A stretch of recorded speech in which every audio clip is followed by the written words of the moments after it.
പിതാവിൻ്റെയും പുത്രൻ്റെയും പരിശുദ്ധാത്മാവിൻ്റെയും നാമത്തിൽ ആമേൻ. ഇന്നത്തെ നമ്മുടെ ചിന്താ വിഷയം ശുദ്ധീകരണ സ്ഥലം അല്ലെങ്കിൽ പെർഗേറ്റോറി എന്ന ഒരാശയം. അങ്ങനെ ഒരു സ്ഥലം ഉണ്ടോ? ബൈബിളിൽ ഇങ്ങനെ ഒരു സ്ഥലത്തെപ്പറ്റി പ്രതിപാദിക്കുന്നില്ല. ഫ്ലോറൻസ് ട്രെൻഡ് എന്നീ സൂനഹദോസുകളിലാണ് ഈ ഒരു ആശയം വികസിപ്പിച്ചെടുത്തത്. മരിച്ചയാൾക്ക് സ്വർഗത്തിൽ നേരെ പോകാനുള്ള ആ ഒരു ഗെറ്റപ്പില്ല, അല്ലെങ്കിൽ വിശുദ്ധിയില്ല.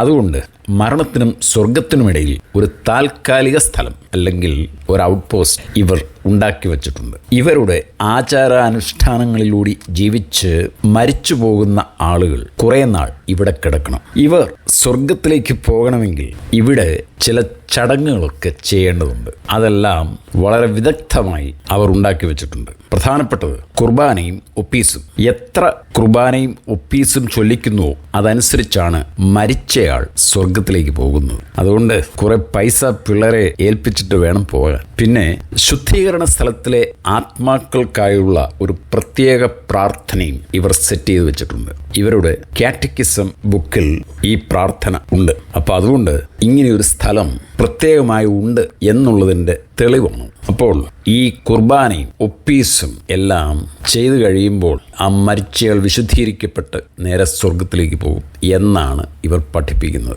എന്നാൽ ഒരു വിശ്വാസിയുടെ ജീവൻ വിട്ടുപോകുമ്പോൾ എന്താണ് സംഭവിക്കുന്നതെന്ന് നമുക്കൊന്ന് നോക്കാം. 2 കൊറിന്ത്യർ അതിൻ്റെ 5:8 നാം ഇങ്ങനെ കാണുന്നു: ഒരു വിശ്വാസിയുടെ ശരീരത്തിൽ നിന്നും ജീവൻ വിട്ടുപോയാൽ അത് കർത്താവിൻ്റെ സന്നിധിയിൽ എത്തിച്ചേരും, അല്ലാതെ വിശുദ്ധീകരണത്തിനായി ഒരു താൽക്കാലിക സംവിധാനത്തിലേക്ക് പോകുന്നില്ല. ഇനി റോമ 8:1: ഇപ്പോൾ യേശുക്രിസ്തുവിനോട് ഐക്യപ്പെട്ടിരിക്കുന്നവർക്ക് ശിക്ഷാവിധിയില്ല. അപ്പോൾ ശിക്ഷാവിധിയില്ലെങ്കിൽ പിന്നെ വിശുദ്ധീകരണം എന്തിനാണ്? അതായത് ശുദ്ധീകരണ സ്ഥലത്തിൽ കിടക്കേണ്ട ആവശ്യം എന്താണ്? ഇനി എബ്രായർ അതിൻ്റെ 9, 27, 28 വാക്യങ്ങൾ: മനുഷ്യൻ ഒരു പ്രാവശ്യം മരിക്കണം, അതിനുശേഷം വിധിയെന്ന് നിശ്ചയിക്കപ്പെട്ടിരിക്കുന്നു. അപ്പോൾ മരിച്ചു കഴിഞ്ഞാൽ പിന്നെ വിധിയാണ്, അതിനിടയ്ക്ക് മറ്റൊന്നുമില്ല. ഇനി എഫെസോസ് അതിൻ്റെ 2:8-9 വചനങ്ങൾ ഇങ്ങനെ പറയുന്നു: നിങ്ങൾ വിശ്വാസം വഴി കൃപയാലാണ് രക്ഷിക്കപ്പെട്ടിരിക്കുന്നത്. അപ്പോൾ നമ്മൾ രക്ഷിക്കപ്പെട്ടിരിക്കുന്നത് യേശു ക്രിസ്തുവിലുള്ള വിശ്വാസം വഴിയാണ്. അപ്പോൾ പിന്നെ അവിടെ ശുദ്ധീകരണ സ്ഥലത്തിൻ്റെ പ്രസക്തി എന്താണെന്ന് നമുക്ക് ചിന്തിക്കാവുന്നതേ ഉള്ളൂ. ഇനി ഫിലിപ്പിയർക്ക് എഴുതിയ പൗലോസ്ലേഹയുടെ ലേഖനം 1:23 പറയുന്നു: എൻ്റെ ആഗ്രഹം മരിച്ച് ക്രിസ്തുവിനോടുകൂടെ ആയിരിക്കുവാനാണ്. അല്ലാതെ ഇടയ്ക്ക് ഈ പറഞ്ഞ ഒരു ശുദ്ധീകരണ സ്ഥലത്തിൽ കയറി ഇറങ്ങേണ്ട ആവശ്യം ഉണ്ടെന്ന് പൗലോസിന് തോന്നിയിട്ടില്ല. ഇനി ലൂക്കായുടെ സുവിശേഷം 16:26: രക്ഷയ്ക്കായി മരണശേഷം മറ്റൊരവസരമില്ല. അതായത് ധനവാന്റെയും ലാസറിൻ്റെയും ഉപമയിൽ നമ്മളിങ്ങനെ കാണുന്നുണ്ട്: സ്വർഗത്തിനും നരകത്തിനും ഇടയിൽ ഒരു ഗർത്തമുണ്ട്. ആർക്കും സ്വർഗത്തിൽ നിന്ന് നരകത്തിലേക്കോ നരകത്തിൽ നിന്ന് സ്വർഗത്തിലേക്കോ പോകാൻ സാധ്യമല്ല. 2 സ്ഥലങ്ങളേ ഉള്ളൂ. ഒന്ന് സ്വർഗം അല്ലെങ്കിൽ നരകം. ഇതിൻ്റെ മധ്യത്തിൽ ഒരു ഗർത്തം ഉള്ളതായി നാം കാണുന്നു. അപ്പോൾ ഉപമയിൽ മറ്റൊരു ശുദ്ധീകരണ സ്ഥലത്തെപ്പറ്റി പറയുന്നില്ല. അപ്പോൾ ഈ ശുദ്ധീകരണ സ്ഥലം വിളിച്ചു പറയുന്നത് യേശുക്രിസ്തുവിൻ്റെ പ്രായശ്ചിത്തയാഗം പൂർണ്ണമായില്ല എന്നാണ്. എബ്രായർ 10:14 പറയുന്നു: ഏക ബലി സമർപ്പണം വഴി രക്തത്താൽ ശുദ്ധീകരിക്കപ്പെട്ടവരെ യേശു എന്നേക്കുമായി പരിപൂർണരാക്കിയിരിക്കുന്നു. 1 യോഹന്നാൻ 1:7 കാണുന്നു: അവിടുത്തെ പുത്രനായ യേശുവിൻ്റെ രക്തം എല്ലാ പാപങ്ങളിൽ നിന്നും നമ്മെ ശുദ്ധീകരിക്കുന്നു. യേശുക്രിസ്തുവിൻ്റെ ചിന്തപ്പെട്ട രക്തത്തിനു മാത്രമേ നമ്മെ വിശുദ്ധീകരിക്കുവാൻ കഴിയൂ.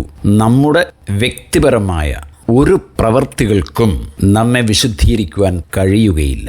നമ്മുടെ നേർച്ച കാഴ്ചകൾ, നമ്മുടെ ആചാരാനുഷ്ഠാനങ്ങൾ, ഇതൊന്നും നമ്മെ രക്ഷിക്കില്ല. യേശുക്രിസ്തുവിൻ്റെ രക്തത്തിനു മാത്രമേ നമ്മെ രക്ഷിക്കുവാൻ കഴിയൂ. അപ്പോൾ മരിക്കുന്ന സമയത്ത് നാം പാപിയായിരുന്നാൽ നാം നേരെ പോകുന്നത് നരകത്തിലേക്കാണ്. അപ്പം എന്തുകൊണ്ടാണ് മരിക്കുന്ന സമയത്ത് നാം പാപിയായിരിക്കുന്നത്? യേശുക്രിസ്തുവിൽ വിശ്വസിച്ചില്ല എന്നുള്ളതാണ് നമ്മുടെ പാപം. അപ്പോൾ യേശുക്രിസ്തുവിൽ വിശ്വസിച്ച് യേശുക്രിസ്തുവിനോട് ഐക്യപ്പെട്ടിരിക്കുന്നവർക്ക് ആ വിശുദ്ധീകരണം ലഭിച്ചു കഴിഞ്ഞു. ഇനി മറ്റൊരു വിശുദ്ധീകരണത്തിൻ്റെ ആവശ്യമില്ല. ബൈബിളിൽ നിന്ന് നമുക്ക് ചില തെളിവുകൾ ആധാരമായി എടുക്കാം. ഒന്ന്, യേശുക്രിസ്തു കുരിശിൽ കിടന്നുകൊണ്ട് ആ നല്ല കള്ളനോട് കള്ളൻ നല്ലവനൊന്നുമല്ല.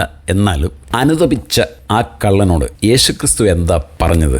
നീ ഇന്ന് എന്നോടുകൂടി പറുദീസയിലായിരിക്കും. അല്ലാതെ നീ ആദ്യം ശുദ്ധീകരണ സ്ഥലത്തിലേക്ക് പോയിക്കോ, ഞാൻ അവിടെ വന്ന് നിന്നെ കണ്ടോളാം, അല്ല അവിടുന്ന് ഞാൻ നിന്നെ കൂട്ടിക്കൊണ്ട് പൊക്കോളാം എന്നാണോ? അല്ല.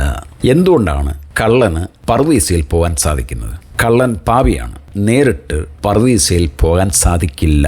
എന്നാൽ യേശുക്രിസ്തു ഏതാനും നിമിഷങ്ങൾക്കകം രക്തം ചിന്തി മരിച്ച് ഈ കള്ളനെ രക്ഷിക്കാൻ പോവുകയാണ്. അതുകൊണ്ടാണ് യേശുക്രിസ്തു പറഞ്ഞത് നമുക്ക് പറുദീസയിൽ വെച്ച് കാണാമെന്ന്. അപ്പോൾ യേശുക്രിസ്തുവിൻ്റെ ചിന്തപ്പെട്ട രക്തം അവനെ വിശുദ്ധീകരിച്ച് അവനെ നീതീകരിക്കും. ഇനി ലാസർ ധനവാൻ എന്ന ഉപമ നമുക്കൊന്ന് നോക്കാം. ഇവിടെ ലാസർ നേരെ അബ്രഹാമിൻ്റെ മടിയിലേക്ക് പോകുന്നു. ഞാൻ ഉദ്ദേശിക്കുന്നത് ഇത് നടന്ന ഒരു സംഭവമായിരിക്കാം. അതുകൊണ്ടാണ് യേശുക്രിസ്തു ലാസർ എന്ന് പേരിട്ട് വിളിച്ചത്. ലാസർ മരിച്ചു, നേരെ പോകുന്നത് അബ്രഹാമിൻ്റെ മടിയിലേക്ക്. ധനവാൻ മരിച്ചു, നേരെ പോകുന്നത് നരകത്തിലേക്ക്, അല്ലെങ്കിൽ യാതനയുടെ സ്ഥലത്തേക്ക്. ഇതിനിടയ്ക്ക് മറ്റ് സ്ഥലങ്ങളൊന്നുമില്ല. അപ്പോൾ ഈ യേശുക്രിസ്തുവിൻ്റെ രക്തം ലാസറിനെ വിശുദ്ധീകരിക്കും. ഇനി മറ്റൊരു തെളിവ്, മഹോപദ്രവത്തിൽ വധിക്കപ്പെട്ട രക്തസാക്ഷികളായ വിശ്വാസികളുടെ ആത്മാക്കൾ സ്വർഗത്തിലെ ബലിപീഠത്തിന് കീഴിൽ കാണപ്പെട്ടു. എന്നുവെച്ചാൽ താഴെ മഹോപദ്രവം നടക്കുകയാണ്. രക്ഷിക്കപ്പെട്ട ഈ വിശ്വാസികൾ വാളിന് ഇരയാവുന്നു. അവർ മരിച്ച് അവരുടെ ആത്മാക്കൾ നേരിട്ട് സ്വർഗത്തിൽ ബലിപീഠത്തിന് കീഴിൽ കാണപ്പെട്ടു. അല്ലാതെ അവർ ശുദ്ധീകരണ സ്ഥലത്തിലേക്ക് പോയി എന്നാണോ? അല്ല. ഇനി യേശുക്രിസ്തു ധൂർത്തപുത്രന്റെ ഉപമ പറയുന്നു. യേശുക്രിസ്തു ആ ഉപമയിലൂടെ തൻ്റെ സ്വന്തം പിതാവിനെക്കുറിച്ചാണ് പറയുന്നത്. ആ പിതാവിൻ്റെ ഭവനം സ്വർഗരാജ്യമാണ്. അപ്പോൾ ഈ പുത്രൻ പാപം ചെയ്ത് തിരികെ വരുന്നു. അപ്പോൾ ഈ പിതാവ് പുത്രനോട്, മോനെ, നീ ഇപ്പോൾ ഇത്രയും കലാപരിപാടികൾക്ക് ചെയ്തിട്ട് വന്നിരിക്കുകയാണല്ലേ, നിനക്ക് ഇങ്ങോട്ട് നേരിട്ട് വരാൻ സാധിക്കില്ല. അതുകൊണ്ട് നീ ആ ഔട്ട് ഹൗസിൽ 6 മാസം താമസിച്ചിട്ട് മനസ്താപമൊക്കെ വന്നിട്ട് പതുക്കെ ഇങ്ങോട്ട് വന്നാൽ മതി എന്നാണോ ആ പിതാവ് പറഞ്ഞത്? മോതിരവും ചെരുപ്പും എല്ലാം അണിയിക്കുന്നു, നീതിയുടെ വസ്ത്രം ധരിപ്പിക്കുന്നു. പാപം ചെയ്ത് തിരിച്ചു വരുന്ന ആ പുത്രനെ വിശുദ്ധീകരിക്കാതെ ആ പിതാവിന് തൻ്റെ ഭവനത്തിലേക്ക് പ്രവേശിപ്പിക്കുവാൻ സാധ്യമല്ല. അപ്പോൾ സ്നേഹധനായ ആ പിതാവ് എന്താണ് ചെയ്തത്? കൊഴുത്ത കാളക്കുട്ടിയെ കൊന്ന് അതിൻ്റെ രക്തമൊഴുക്കി അവൻ്റെ പാപത്തിന് പരിഹാരം ചെയ്തു. അതിനുശേഷം അതിൻ്റെ ഇറച്ചി എല്ലാവരും ചുട്ടുതിന്ന് ആഘോഷിച്ചു. ഇപ്പോൾ അവൻ നീതീകരിക്കപ്പെട്ടവനായി. കാരണം അവിടെ രക്തം ചിന്തപ്പെട്ടു. ആ രക്തം അവനെ വിശുദ്ധീകരിച്ചു. അതുകൊണ്ടാണ് ധൂർത്തപുത്രന് തൻ്റെ പിതാവിൻ്റെ ഭവനത്തിൽ പ്രവേശിക്കുവാൻ കഴിയുന്നത്. അപ്പോൾ നമുക്കറിയാം, സ്വർഗരാജ്യത്തിൽ പ്രവേശിക്കണമെങ്കിൽ നാം വിശുദ്ധീകരിക്കപ്പെടണം, നീതീകരിക്കപ്പെടണം. ഇതെങ്ങനെയാണ് സാധിക്കുന്നത്? യേശുക്രിസ്തുവിൻ്റെ വീണ്ടെടുപ്പ് രക്തത്താൽ നാം വിശുദ്ധീകരിക്കപ്പെട്ട് അങ്ങനെ നീതീകരിക്കപ്പെട്ടവരായി നമുക്ക് സ്വർഗരാജ്യത്തിൽ നേരിട്ട് പ്രവേശിക്കുവാൻ സാധിക്കും. ഇനി ശുദ്ധീകരണ സ്ഥലം ഉണ്ട് എന്ന് സ്ഥാപിക്കുവാനായി ഇവർ സാധാരണ എടുത്തുകൊണ്ടുവരുന്ന 2 വാക്യങ്ങളുണ്ട്. അതിലൊന്നാണ് മത്തായിയുടെ സുവിശേഷം 12-ാം അധ്യായം അതിൻ്റെ 32-ാമത്തെ വാക്യം. അവിടെ ഇങ്ങനെയാണ് പറയുന്നത്: മനുഷ്യപുത്രനെതിരായുള്ള എല്ലാ പാപങ്ങളും ക്ഷമിക്കപ്പെടും, എന്നാൽ പരിശുദ്ധാത്മാവിനെതിരായ ദൂഷണം ഈ യുഗത്തിലോ വരാനിരിക്കുന്ന യുഗത്തിലോ ക്ഷമിക്കപ്പെടുകയില്ല. ഇതാണ് ഇവർ എടുത്തുകൊണ്ടുവരുന്ന ഒരു തെളിവ്. എന്താണ് ഈ പരിശുദ്ധാത്മാവിനെതിരായ ദൂഷണം? പരിശുദ്ധാത്മാവ് വന്നത് യേശുക്രിസ്തുവിന് സാക്ഷ്യം വഹിക്കുവാനാണ്. അപ്പോൾ ഈ ഫരിസയർ യേശുക്രിസ്തുവിനെ വിശ്വസിക്കാതെ, യേശുക്രിസ്തു തങ്ങളുടെ മിശിഹ എന്ന് അംഗീകരിക്കാതെ എപ്പോഴും ഇങ്ങനെ തള്ളിക്കളഞ്ഞുകൊണ്ടിരുന്നു. അപ്പോൾ പരിശുദ്ധാത്മാവ് വന്നത് എന്തിനാ? യേശുക്രിസ്തുവിന് സാക്ഷ്യം വഹിക്കുവാൻ. പരിശുദ്ധാത്മാവിൻ്റെ സാക്ഷ്യം ഇവർ തള്ളിക്കളയുകയാണ്. അതാണ് പരിശുദ്ധാത്മാവിനെതിരായിട്ടുള്ള ദൂഷണം. ഇവിടെ മറ്റൊരു കാര്യമുണ്ട്. ഫരിസയർ യേശുക്രിസ്തു അശുദ്ധാത്മാക്കളെ ബഹിഷ്കരിക്കുന്നത് പിശാചിൻ്റെ തലവനെ കൊണ്ടാണ് എന്ന് അവർ പറഞ്ഞു. അതിൻ്റെ അർത്ഥം യേശുക്രിസ്തുവിൽ പിശാചുണ്ട്, ആ പിശാചിനെ കൊണ്ടാണ് ഈ അശുദ്ധാത്മാക്കളെ പുറത്താക്കുന്നത്. എന്നാൽ യേശുക്രിസ്തു ഈ അശുദ്ധാത്മാക്കളെ പുറത്താക്കിയത് പരിശുദ്ധാത്മാവിലാണ്. അപ്പോൾ ഇവിടെ ഓർക്കേണ്ട ഒരു വസ്തുത, യേശുക്രിസ്തു ഉണ്ടാകുന്നത് പരിശുദ്ധാത്മ ശക്തിയിലാണ്. അപ്പോൾ പരിശുദ്ധാത്മ ശക്തിയിൽ ഉണ്ടായ ആ യേശുക്രിസ്തുവിൽ സാത്താൻ വസിക്കുന്നു എന്ന് പറയുന്നതാണ് പരിശുദ്ധാത്മാവിനെതിരായിട്ടുള്ള മറ്റൊരു ദൂഷണം. അപ്പോൾ യേശുക്രിസ്തു ഈ ഫരിസയരോട് പറയുകയാണ്, നിങ്ങൾ ഇങ്ങനെ പറഞ്ഞാൽ, എന്നെ തള്ളിക്കളഞ്ഞാൽ അത് പരിശുദ്ധാത്മാവിനെതിരായുള്ള ദൂഷണമാണ്. ഈ ദൂഷണം ഒരിക്കലും ക്ഷമിക്കപ്പെടുകയില്ല. ഇവിടെ നമ്മളൊന്ന് ഓർക്കണം, വിശ്വാസികൾ ഒരിക്കലും ഈ പാപം ചെയ്യുന്നില്ല. കാരണം ഒരു വിശ്വാസിയുടെ ശരീരത്തിൽ പരിശുദ്ധാത്മാവ് വസിക്കുന്നു. ആ വിശ്വാസി പരിശുദ്ധാത്മാവിനെ നെഞ്ചേറ്റി നടക്കുന്നവരാണ്. അതുപോലെ യേശുക്രിസ്തുവുമായി ഐക്യപ്പെട്ട് ജീവിക്കുന്നവരാണ്. അവർ ഒരിക്കലും ഈ പാപം ചെയ്യുന്നില്ല. അപ്പം അതുകൊണ്ട് ഇത് ശുദ്ധീകരണ സ്ഥലം ഉണ്ട് എന്നതിന് തെളിവാണ് എന്ന് പറഞ്ഞുകൊണ്ട് വരാൻ സാധിക്കുകയില്ല.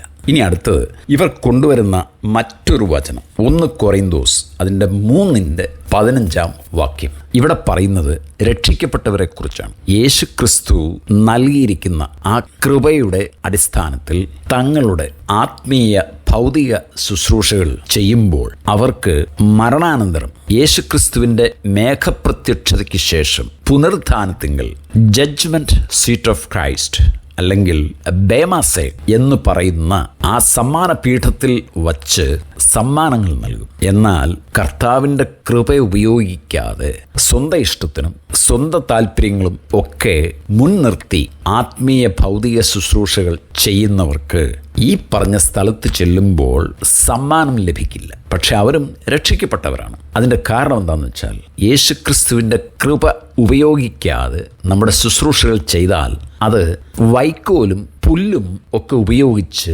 പണിയുന്ന സൗധങ്ങൾക്ക് തുല്യമാണ്. എന്ത് സംഭവിക്കും ഇത്തരം സൗധങ്ങൾക്ക്? പരിശുദ്ധാത്മാവിൻ്റെ അല്ലെങ്കിൽ അഗ്നിശോധനയിൽ ഇവയെല്ലാം കത്തിപ്പോവും, മിച്ചമൊന്നും കാണിയില്ല. അപ്പോൾ അവർക്ക് സമ്മാനമൊന്നും കിട്ടിയില്ല. എന്നാൽ മറ്റേ കൂട്ടർ കൃപ ഉപയോഗിച്ചതുകൊണ്ട് അവരുണ്ടാക്കുന്ന സൗധങ്ങളെല്ലാം വെള്ളിയും സ്വർണവും കൊണ്ടുള്ള സൗധങ്ങളാണ് ഉണ്ടാക്കുന്നത്. അവ അഗ്നിശോധനയിൽ കത്തിത്തീരുന്നില്ല. അപ്പം അവർക്ക് സമ്മാനം കിട്ടും. ഓർക്കുക, ഇരു കൂട്ടരും രക്ഷിക്കപ്പെട്ടവരാണ്. എന്താണ് ഈ കൃപ എന്നതുകൊണ്ട് ഉദ്ദേശിക്കുന്നത്? നമ്മൾ നമ്മുടെ ആത്മീയ ഭൗതിക ശുശ്രൂഷകളൊക്കെ ചെയ്യുമ്പോൾ മറ്റുള്ളവരോട് സ്നേഹത്തോടും മര്യാദയോടും ദയയോടും കാരുണ്യത്തോടും ഒക്കെ ആയിരിക്കണം ചെയ്യേണ്ടത്. അപ്പോൾ ഇതൊന്നുമില്ലാതെ ശുശ്രൂഷകൾ നടത്തുന്നവരുടെ ഫലങ്ങൾ പരിശുദ്ധാത്മ ശോധനയിൽ കത്തിപ്പോവും. അതുകൊണ്ട് അവർക്ക് സമ്മാനം കിട്ടില്ല. അപ്പോൾ ഏതായാലും ഈ പറഞ്ഞ ഭാഗവും ശുദ്ധീകരണ സ്ഥലത്തെക്കുറിച്ചല്ല, ഇത് സ്വർഗത്തിൽ വെച്ച് നടക്കുന്ന കാര്യമാണ്. അപ്പോൾ ഏതായാലും എൻ്റെ പ്രിയപ്പെട്ട സഹോദരങ്ങളെ, യേശുക്രിസ്തുവിൽ ആയിരിക്കുന്നവർക്ക് ഇനി ശിക്ഷാവിധിയില്ല. കാരണം അവരുടെ വിശുദ്ധീകരണം കഴിഞ്ഞു. മറ്റൊന്നിനും നമ്മെ വിശുദ്ധീകരിക്കുവാൻ സാധ്യമല്ല. അപ്പോൾ ഇനി നമുക്ക് വേണ്ടത് ഒരു കഴുകൽ ആണ്. ഈ കഴുകൽ എന്താണെന്ന് ഞാൻ മറ്റൊരു വീഡിയോയിൽ നിങ്ങളോട് പറയാം. എന്നെ ശ്രവിച്ച എല്ലാവർക്കും ഞാൻ നന്ദി പറയുന്നു.